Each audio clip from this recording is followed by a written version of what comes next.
우리가 너무나도 당연하게 쓰고 있는 이 글자가 사실은 한 나라의 왕이 자신의 모든 것을 걸고 시작한 비밀스러운 프로젝트였다면 믿어지시나요? 조선 역사상 가장 위대한 성군으로 기억되는 세종대왕, 그분이 남기신 가장 빛나는 업적 중 하나인 한글 창제가 실은 상상할 수 없는 위험과 예로운 싸움 속에서 피어난 것이었습니다. 과연 어떤 배경이 세종대왕을 그토록 절박하게 만들었을까요? 오늘 우리는 단순한 위인전이 아닌 한왕의 치열했던 내면의 고뇌와 거대한 시대적 저항에 맞선 투쟁의 기록을 마주하게 될 겁니다. 지금까지 우리가 미처 알지 못했던 한글 창제의 진짜 이야기, 그 인간적인 결단과 투쟁의 역사를 함께 따라가 보시죠. 조선이 건국되고 얼마 지나지 않았던 시기, 우리 백성들의 삶은 어떠했을까요? 당시 조선 사회는 양반 지배층을 중심으로 한자 문화가 지배적이었습니다. 모든 법률과 기록, 중요한 문서는 오직 한자로만 작성되었죠. 하지만 백성 대다수는 글자를 읽거나 쓸 줄 모르는 문맹이었습니다. 그들의 삶은 이로 인해 이루 말할 수 없는 고통과 차별의 연속이었죠. 억울한 일을 당해도 어디 하소연할 길조차 찾지 못했습니다. 법전에 적힌 죄목을 이해하지 못해 영문도 모른 채 형벌을 받거나 자신의 무고함을 주장할 기회조차 얻지 못하는 일이 허다했죠. 심지어는 상소문 하나 제대로 올리지 못해 왕에게 자신의 억울함을 알릴 방법조차 없었습니다. 글을 모른다는 것은 곧 자신의 목소리를 낼 수 없다는 의미였으니까요. 농촌에서는 농사짓는 법이나 약초에 대한 지식, 혹은 자식에게 물려줄 소중한 삶의 지혜 한 줄도 기록으로 남기지 못했습니다. 마을의 어른들이 돌아가시면 그분들의 경험과 지식이 그대로 사라져버리는 답답한 현실이었죠. 그저 입에서 입으로 전해지는 이야기만이 겨우 명맥을 유지할 뿐이었습니다. 글을 아는 소수의 사람들에게 매번 부탁해야만 겨우 소식을 전하고 받을 수 있는 그런 불편하고 안타까운 상황이었습니다. 이러한 백성들의 고통을 누구보다 가까이에서 지켜본 왕이 바로 세종대왕이었습니다. 밤늦도록 불을 밝힌 어둠 속에서 백성들이 올린 억울한 사연이 담긴 서찰들을 읽으며 세종은 깊은 시름에 잠기곤 했습니다. 한자라는 높은 벽 앞에서 좌절하는 백성들의 모습을 보며 왕의 가슴 속에는 이루 말할 수 없는 안타까움과 답답함이 쌓여갔습니다. 어찌하면 이 백성들의 답답함을 풀어줄 수 있을까? 어떻게 해야 저들이 자신의 뜻을 자유롭게 표현하고 세상의 이치를 깨달아 행복하게 살아갈 수 있을까? 이러한 고민은 단순한 동정을 넘어 백성을 향한 깊은 사랑과 책임감으로 이어졌습니다. 그리고 마침내 왕의 마음속에는 기존의 질서를 뒤흔들 만한 거대한 열망이 싹트기 시작했습니다. 바로 백성 모두가 쉽게 배우고 쓸 수 있는 새로운 문자를 만들겠다는 전에 없던 강렬한 결단이었죠. 하지만 그 결단은 생각보다 훨씬 더 거대한 파장과 저항을 불러올 것이었습니다. 세종대왕의 마음속에 피어난 그 강렬한 결단은 단순히 새로운 글자를 만들겠다는 의지를 넘어선 것이었습니다. 그것은 당시 조선 사회의 뿌리 깊은 질서와 관습, 그리고 기득권층의 견고한 벽에 정면으로 맞서는 말 그대로 무모한 도전이기도 했죠. 한자는 지식과 권력의 상징이었고 글을 아는 소수의 양반만이 나라를 다스리고 백성을 이끌 수 있다는 인식이 지배적이었습니다. 이러한 시대에 백성 모두가 쉽게 배우고 쓸 수 있는 글자를 만들겠다는 왕의 생각은 어쩌면 기존의 질서를 뒤흔드는 불경하고 위험한 발상으로 여겨질 수도 있었습니다. 왕의 주변에서는 이런 움직임을 반길리 만무했습니다. 아니, 오히려 격렬한 반대에 부딪힐 것이 너무나도 자명한 일이었죠. 기존의 지배 질서를 흔들고 자신들의 특권을 빼앗아가는 행위로 받아들여질 테니까요. 그래서 세종대왕은 자신의 위대한 꿈을 현실로 만들기 위해 누구에게도 발설할 수 없는 비밀 프로젝트를 구상할 수밖에 없었습니다. 이 중대한 결정은 그의 고뇌 깊은 결심을 보여주는 것이었죠. 그리고 이 프로젝트는 왕의 가장 깊은 고민과 열망이 담긴 동시에 가장 외롭고 위험한 여정의 시작이었습니다. 밤이 깊어질수록 왕의 집무실은 더욱 환하게 빛났습니다. 수많은 옛 문헌과 언어학 자료들이 쌓여 있었고 왕은 그 속에서 새로운 문자의 실마리를 찾기 위해 밤낮없이 고심했죠. 세종대왕은 이 중대한 과업을 결코 홀로 감당할 수 없음을 알고 계셨습니다. 그래서 뜻을 함께할 극소수의 신뢰할 수 있는 학자들과 함께 은밀하게 연구에 몰두했습니다.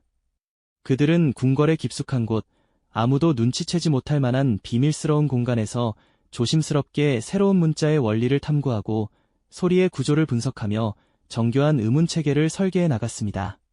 이들의 연구는 단순히 글자를 만드는 일을 넘어섰습니다. 당시의 언어학적 지식을 총동원하여 세상의 모든 소리를 담아낼 수 있는 가장 과학적이고 효율적인 체계를 구축하는 작업이었죠. 한자로는 표현하기 어려웠던 우리말의 섬세한 소리들을 어떻게 하면 정확하게 담아낼 수 있을지, 복잡한 표기법 대신 누구나 쉽게 익힐 수 있는 간결한 방식을 어떻게 찾아낼지 이들은 머리를 맞대고 수많은 밤을 지새웠습니다. 창밖으로 들려오는 매미 소리가 여름의 깊이를 알릴 때도, 창호지 너머로 차가운 겨울바람이 스며들 때도 그들의 연구는 멈추지 않았습니다. 하지만 이 모든 과정은 극도의 긴장감 속에서 이루어졌습니다. 만약 이 비밀스러운 연구가 밖으로 알려지는 날에는 엄청난 파장이 일어날 것이 불보듯 뻔했기 때문입니다. 유교를 숭상하고 한자를 유일한 문자로 여기던 당대의 지배층에게 새로운 문자의 창제는 중화 사대주의에 어긋나는 불온한 행위로 비춰질 수 있었습니다. 명나라를 섬기던 조선의 외교적 입장에서도 독자적인 문자를 만든다는 것은 자칫 오랑캐의 행위로 비난받을 소지가 충분했죠. 이는 단순히 학문적인 논쟁을 넘어선 매우 민감한 정치적 문제였습니다. 문자를 만든다는 행위 자체가 기득권층에게는 자신들의 권위를 위협하고 지식 독점이라는 특권을 침해하는 것으로 여겨질 수밖에 없었죠. 백성들이 그를 알게 되면 세상의 이치를 깨닫고 스스로의 목소리를 내기 시작할 것이라는 기득권층의 뿌리 깊은 두려움도 분명히 존재했을 겁니다. 왕은 이러한 시대적 한계와 복잡한 정치적 역학관계 속에서 오직 백성만을 위한 마음으로 그야말로 외로운 섬처럼 홀로 싸움을 시작해야만 했습니다. 그의 마음속에는 백성을 향한 뜨거운 사랑과 함께 다가올 거대한 저항에 대한 불안감, 그리고 자신의 신념을 지켜야 한다는 고독한 책임감이 공존하고 있었습니다.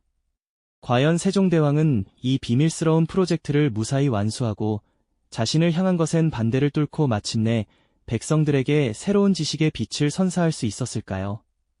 그 위대한 투쟁이 막은 이제 막 올랐을 뿐입니다. 왕의 고독한 투쟁이 막이 올랐을 때 어둠 속에서 조용히 진행되던 한글 창제 프로젝트는 마침내 그 존재를 세상에 드러내기 시작했습니다. 하지만 이 소식은 백성들에게 희망을 주기보다 오히려 조정에 거대한 폭풍을 불러왔죠. 왕실의 은밀한 움직임이 외부로 알려지자 유학자들과 대신들은 마치 벌집을 건드린 듯 일제히 들고 일어났습니다. 그들은 격렬한 반대의 목소리를 쏟아내며 왕의 지극히 사적인 일이라고 치부되던 이 새로운 글자에 대한 분노를 감추지 못했습니다. 그들의 눈에는 새로운 문자가 단순한 혁신이 아니라 자신들이 수호해온 조선의 근간을 뒤흔드는 위험한 시도로 보였을 겁니다. 특히 당시 최고의 지성으로 불리던 최만리 등 집현전 학사들과 고위 관료들은 집단 상소를 올리며 거세게 항의했습니다. 그들의 상소문은 마치 불길처럼 타올라 조정을 뒤덮었죠. 전하, 어찌 중국의 문자를 버리고 오랑캐의 글자를 만드시려 하십니까? 이는 대국을 등지고 스스로 오랑캐가 되는 길이며 문명의 퇴보를 자초하는 행위입니다. 그들은 한글을 상스러운 언문이라 폄하하며 한글 창제가 조선의 근간을 흔들고 사대부의 권위를 무너뜨릴 뿐 아니라 중국과의 외교적 관계마저 위태롭게 할 것이라고 맹렬히 비난했습니다. 그들에게 한글은 단순한 글자가 아니었습니다. 수천 년 이어져 온 유교적 질서와 중국에 대한 사대주의적 신념을 정면으로 부정하는 도저히 용납할 수 없는 도전이었던 겁니다. 백성들이 쉽게 글을 배우게 되면 지배 질서에 혼란이 오리라는 뿌리 깊은 불안감도 작용했겠죠. 왕의 앞에서는 대신들이 목소리를 높여 반대했고 궁궐 밖에서는 유생들이 시위를 벌였습니다. 온 나라가 한글 창제에 대한 찬반 논쟁으로 들끓었죠. 세종대왕께서는 이러한 거대한 저항의 물결 속에서 과연 흔들림 없이 자신의 신념을 지켜나갈 수 있었을까요? 백성을 위한 그의 뜨거운 마음은 이토록 차가운 현실의 벽 앞에서 좌절될 위기에 놓였습니다. 백성의 삶을 이롭게 하려는 선한 의지가 이토록 거센 반대에 부딪히는 상황 앞에서 왕의 고뇌는 깊어질 수밖에 없었을 겁니다.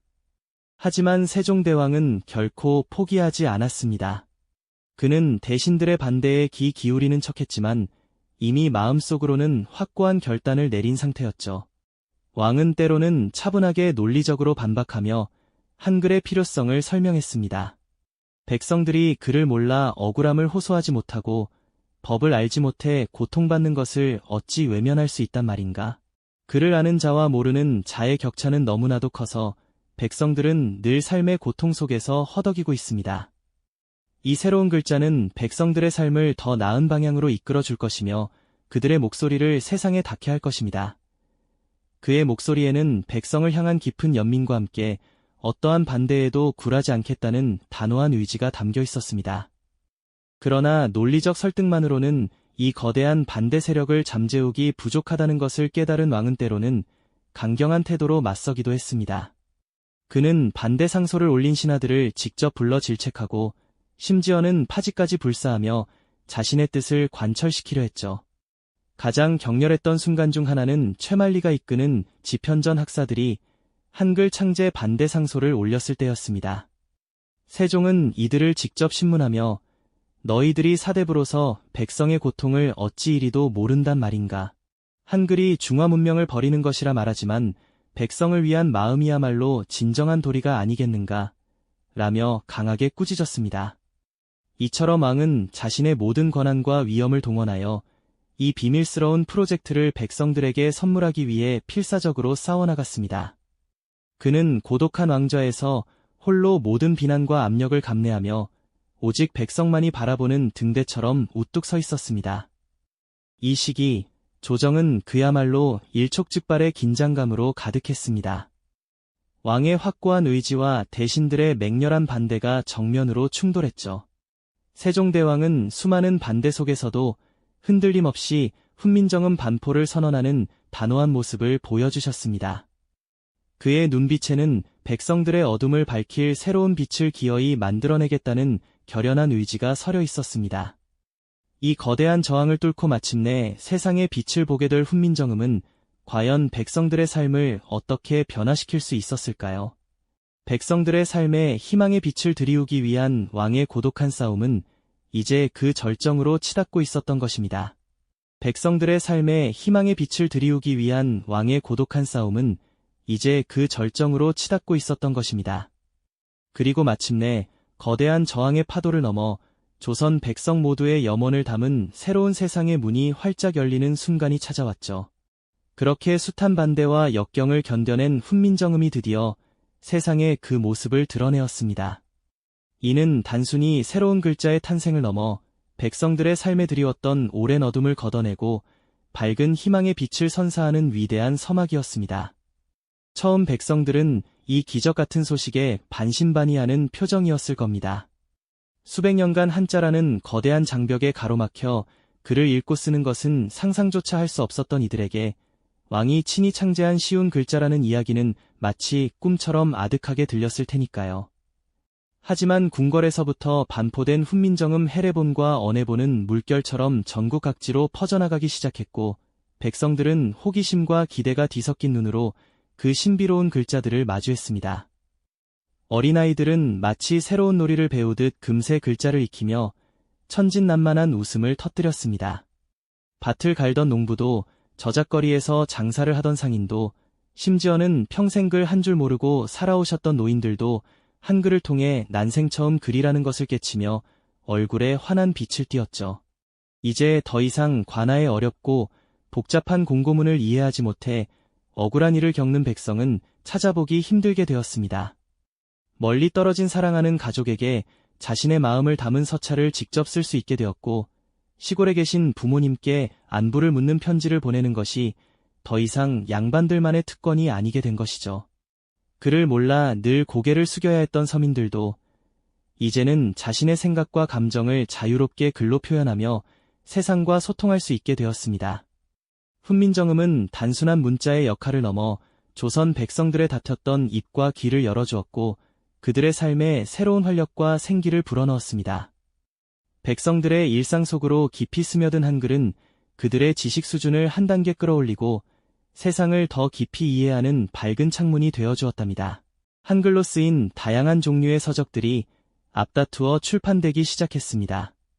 불경이나 유교 경전은 물론이거니와 백성들의 실제 생활에 유용한 농업기술서나 의학서적, 심지어는 민간에서 구전으로 전해 내려오던 재미있는 이야기나 아름다운 시가들도 한글로 기록되어 널리 읽히기 시작했습니다. 이는 조선의 문화가 특정 소수 계층의 전유물이 아니라 모든 백성이 함께 즐기고 발전시킬 수 있는 견고한 토대를 마련해 준 것이죠. 백성들은 자신들의 친숙한 언어로 기록된 문학 작품을 통해 이전에는 경험하기 어려웠던 정서적 풍요로움을 누렸고, 이는 조선만의 독자적이고 창의적인 문화 발전에도 크게 기여하는 계기가 되었습니다. 이처럼 눈부신 변화의 물결을 조용히 지켜보시던 세종대왕의 마음은 과연 어떠셨을까요? 아마도 깊은 만족감과 함께 백성을 향한 한없는 사랑과 자부심이 그분의 마음을 가득 채우셨을 겁니다. 밤낮으로 잠 못 이루며 오직 백성의 편의를 위해 고뇌하고 창제했던 그 글자가 마침내 백성들의 삶에 이토록 찬란한 빛을 들이우는 모습을 보며 그 모든 고난과 역경이 결코 헛되지 않았음을 확인하셨을 테죠. 그분의 놀라운 선구안과 숭고한 희생정신이 만들어낸 위대한 유산은 조선이라는 한나라의 테두리를 넘어 인류 역사상 가장 과학적이고 아름다운 문자 중 하나로 영원히 빛나게 되었답니다. 훈민정음은 단순한 표기체계를 넘어 조선 백성들의 소통을 자유롭게 하고 교육의 문턱을 혁신적으로 낮추며 나아가 문화 창달의 굳건한 기틀을 마련한 그야말로 혁명적인 도구였습니다. 세종대왕의 깊은 애민 정신과 불굴의 의지가 고스란히 담겨있는 이 한글 덕분에 우리는 오늘날 시간과 공간의 제약 없이 자유롭게 소통하고 방대한 지식을 손쉽게 습득하며 세계 속에서 찬란한 한국 문화를 꽃피울 수 있게 된 것이죠. 한글 창제는 단순히 과거의 위대한 업적에 머무는 것이 아니라 국민을 위한 진정한 리더십, 불가능해 보이는 도전에 용기 있게 맞서는 불굴의 정신, 그리고 모든 이들의 소통 가치를 실현한 혁신적인 시도였다고 현대사회에서도 높이 평가할 수 있을 겁니다. 이처럼 세종대왕께서 남기신 훈민정음은 시대를 초월하여 오늘날 우리의 삶 깊숙이 스며들어 막대한 영향을 미치고 있습니다. 그런데 말이죠. 과연 세종대왕이 우리에게 남긴 또 다른 놀라운 유산은 무엇이 있을까요? 그리고 그 유산들이 오늘날 현대사회에 어떤 방식으로 영향을 주었을까요? 다음 시간에는 우리가 미처 알지 못했던 세종대왕의 또 다른 위대한 업적과 그 숨겨진 이야기들을 함께 파헤쳐보는 뜻깊은 시간을 가져보겠습니다. 이 영상이 도움이 되셨다면 좋아요와 구독 부탁드립니다. 여러분의 응원이 제게 큰 힘이 됩니다. 다음 영상에서도 더 유용한 정보를 공유하겠습니다. 감사합니다.